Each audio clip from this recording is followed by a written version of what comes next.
The 27th of July 1942 Sidi Hanish Airfield, Egypt. The desert night vibrates with the low hum of engines. Warm wind carries the smell of aviation fuel and hot sand. Headlights flicker in the darkness, briefly illuminating the silver outlines of parked German bombers. A sentry turns his head at the sound of approaching vehicles, just another returning convoy perhaps. Then the first burst of machine gun fire tears through the still air. Tracer rounds slash across the runway. Fuel drums erupt in sheets of flame. In seconds, the quiet airfield becomes an inferno. British trucks are driving straight down the main strip, and at their wheels sit men of the Special Air Service. The raid on Sidi Hanish did not begin that night. It began months earlier in failure.in the summer of 1941. A young British officer named David Stirling was recovering from a parachute injury in North Africa. Tall, unconventional, and stubbornly imaginative Stirling had become convinced that small teams operating deep behind enemy lines could cause more damage than traditional formations. At the time, the British Army in the Western Desert was locked in a grinding campaign against the Afrika Korps under Erwin Rommel. Air superiority shifted constantly. German and Italian aircraft struck supply lines, ports, and forward positions. Destroying those aircraft on the ground could tip the balance. Stirling's concept was radical. Instead of massed assaults, he proposed inserting small sabotage teams by parachute into enemy territory. They would attack airfields at night, plant explosives on aircraft, and vanish into the desert.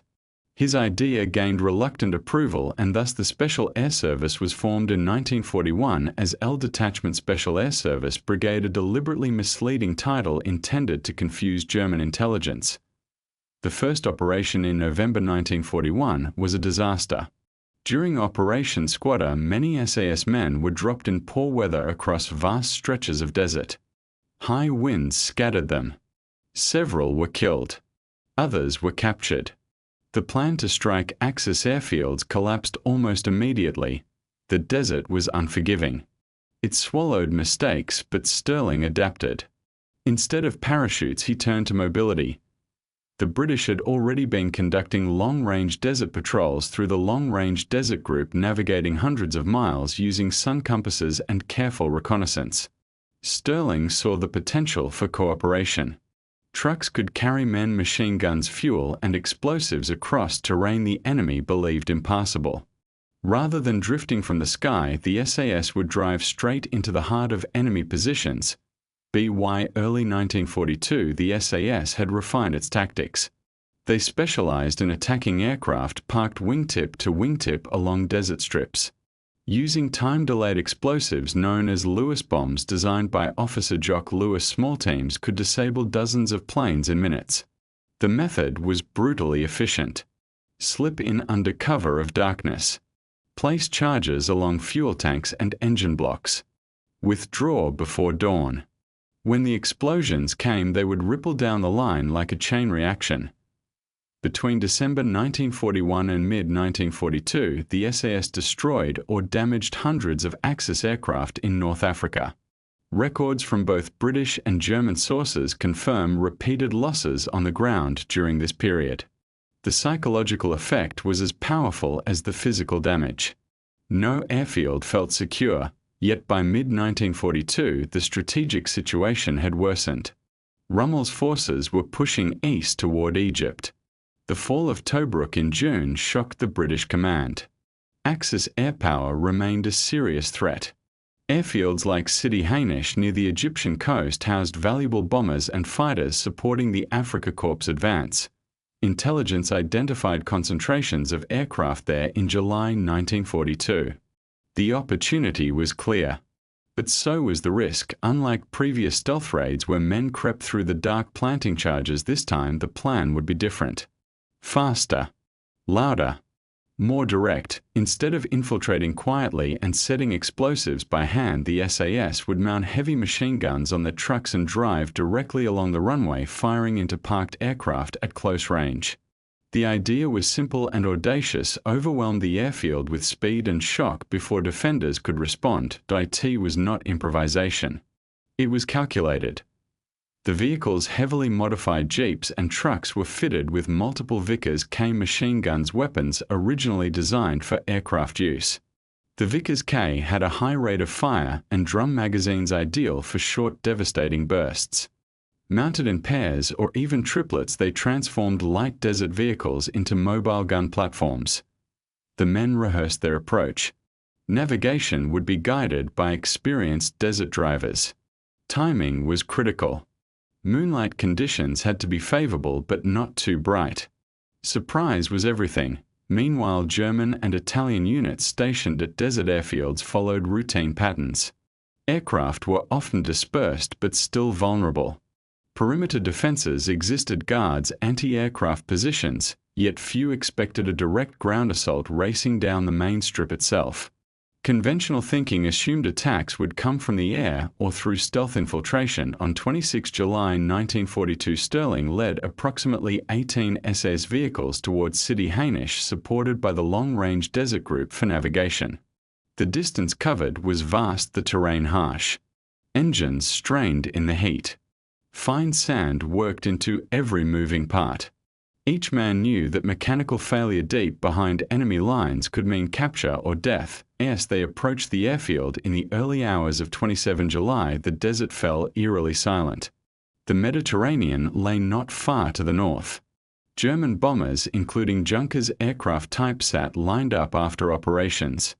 Refueling trucks and fuel dumps stood nearby. The SAS convoy moved in formation.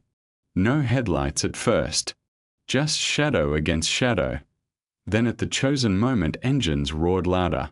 Lights snapped on. The trucks accelerated straight toward the runway. There was no turning back. What happened over the next few minutes would become one of the most daring vehicle-borne raids of the entire desert war, a gamble measured not in hours but in seconds. And as the first machine guns opened fire, the men driving into that blazing strip of concrete knew something else. If the surprise failed, they would be trapped in a ring of enemy aircraft fuel and gun positions with nowhere to hide but the open desert behind them. The first truck hit the runway at full speed. Sand and gravel sprayed behind spinning tires as the driver fought to keep the vehicle straight. The mounted Vickers K guns erupted in a deafening roar. Muzzle flashes strobed across the darkness, lighting up rows of German aircraft parked wingtip to wingtip.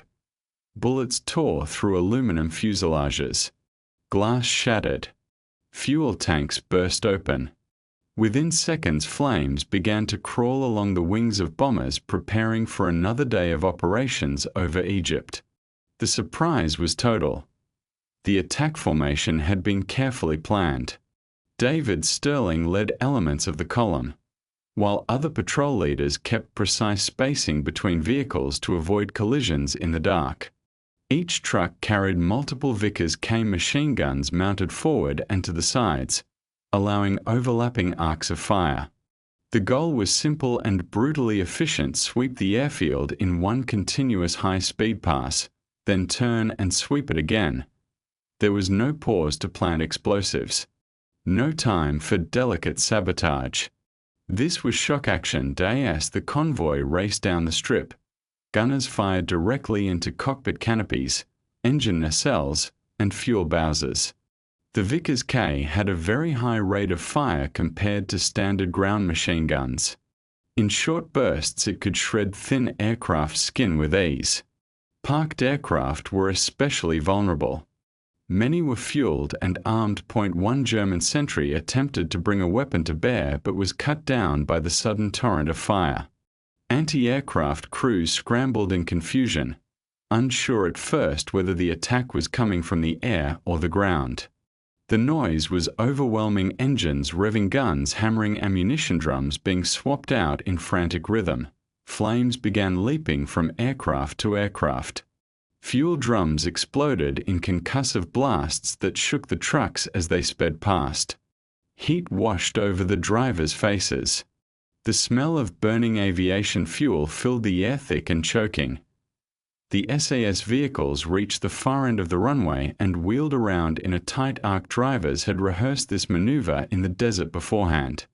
Speed was survival. Stopping meant death.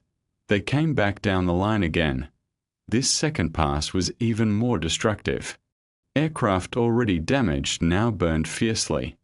Ammunition stored aboard some planes began to cook off, sending sparks and fragments into the night sky. The airfield was illuminated by its own destruction. German personnel attempted to respond. Machine gun fire began snapping past the trucks. Traces streaked across the strip from defensive positions.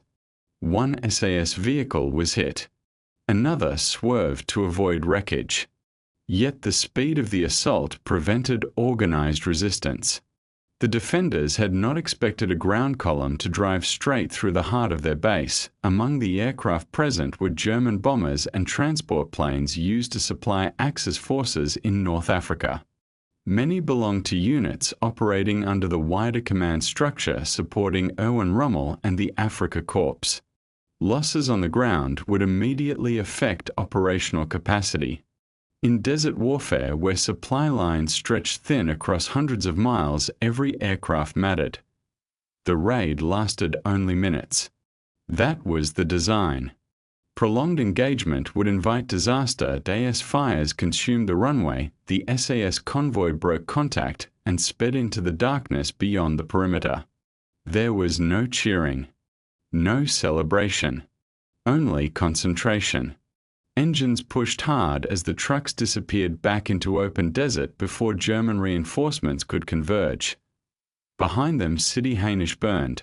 Post-raid assessments based on British reports and later German records indicate that around 40 aircraft were destroyed or severely damaged during the attack.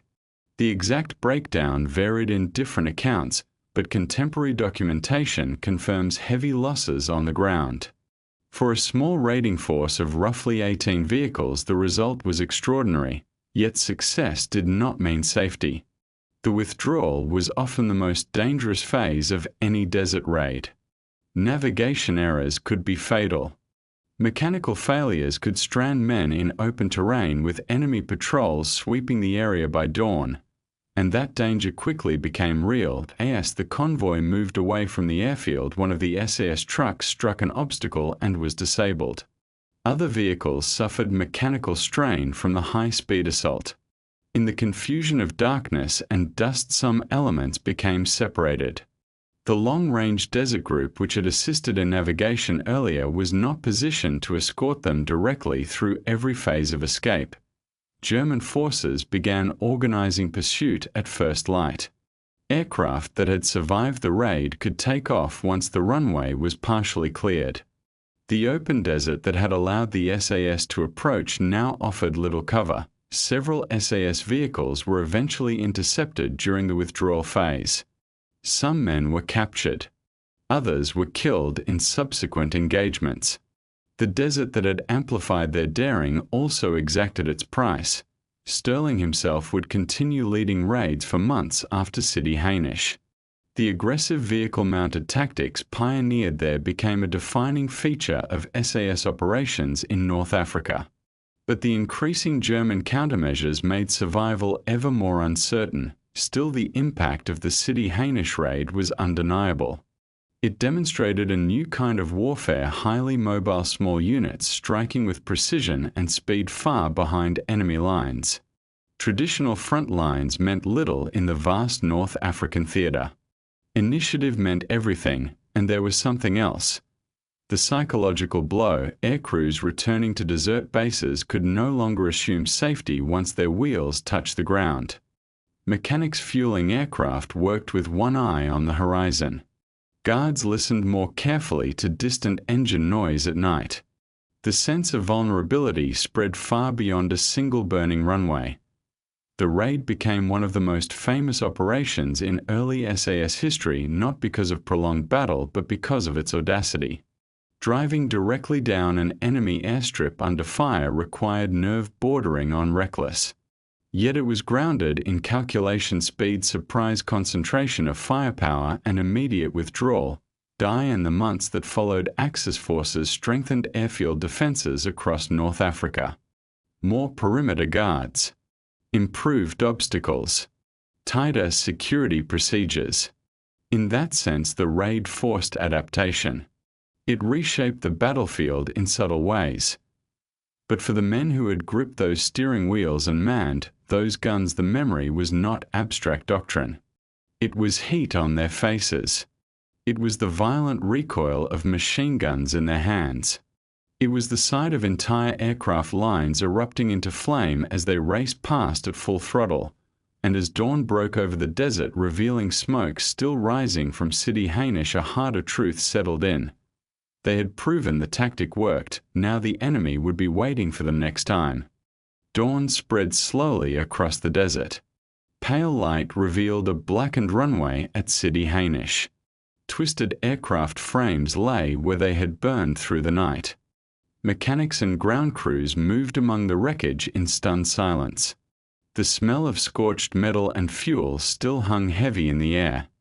What had been a functioning Axis air base hours earlier now looked like the aftermath of a bombing raid. But no bombs had fallen from the sky. The destruction had come from the ground. For the men of the Special Air Service, survival was now the only objective. The desert offered no easy refuge.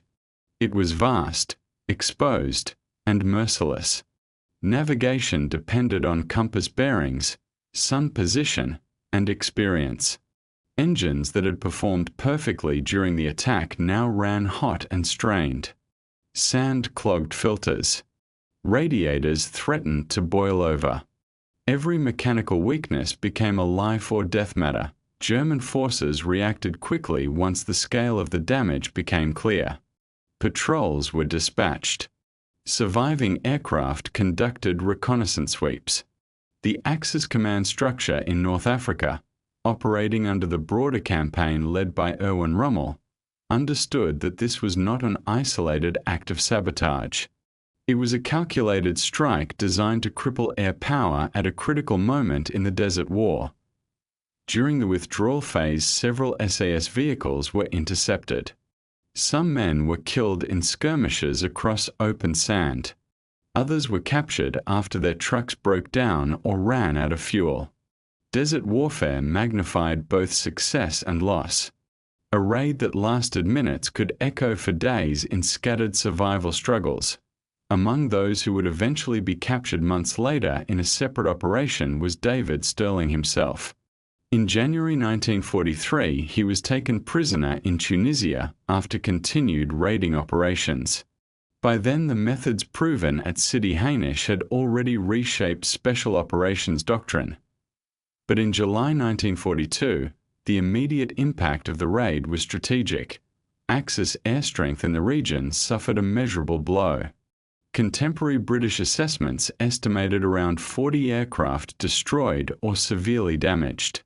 German records confirm substantial ground losses at Sidi Hainish. In the Desert Campaign, where aircraft supported supply convoys, reconnaissance missions, and close air support for armored units, those losses mattered. Even temporary disruption could influence operations along the front. The raid also demonstrated something more subtle. It revealed that mobility could replace mass. A small group of highly trained men using speed and surprise could achieve results disproportionate to their numbers. The idea was not entirely new in military history, but the execution in the North African desert was uniquely modern. Vehicles mounted with aircraft machine guns. Rapid penetration. Immediate disengagement. Psychological shock led on to physical destruction. The Special Air Service refined these principles over time. After North Africa, SAS units operated in Europe, conducting sabotage missions in occupied France before and after the Normandy landings. The emphasis remained the same: flexibility, initiative, independence. The night at Sidi Hainish became part of regimental memory not because it was the largest operation but because it embodied the philosophy of the unit. Daring balanced by preparation. Speed guided by intelligence. Violence compressed into minutes. There is a tendency to romanticize such raids. Trucks racing through fire. Machine guns blazing. Aircraft exploding in chains of flame. And yes, the imagery is dramatic. Archival photographs of desert airfields and modified SAS jeeps show just how lightly equipped these men were compared to the scale of their targets. Thin canvas seats, exposed gunners, no armor plating to speak of. But the human reality was more complex. Drivers had to maintain control at high speed on uneven surfaces under fire. Gunners had to swap drum magazines quickly while bracing against recoil. Navigators had to calculate bearings in darkness with limited reference points. A single mistake could bring the entire convoy into chaos. The success of the raid was not accidental bravado. It was the result of rehearsal, intelligence gathering, and understanding the vulnerabilities of aircraft on the ground. Desert airfields often lacked hardened shelters at that stage of the campaign. Aircraft were parked in lines for ease of maintenance and refueling. That efficiency became a liability when faced with concentrated automatic fire. In the weeks following the attack, Axis forces increased perimeter security at airfields. Defensive layouts were reconsidered. Dispersal patterns changed. The element of complete surprise would be harder to achieve again in the same way, and yet the concept endured.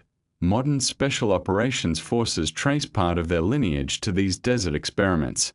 The idea that small units can penetrate deep behind enemy lines using mobility and precision remains central to contemporary doctrine.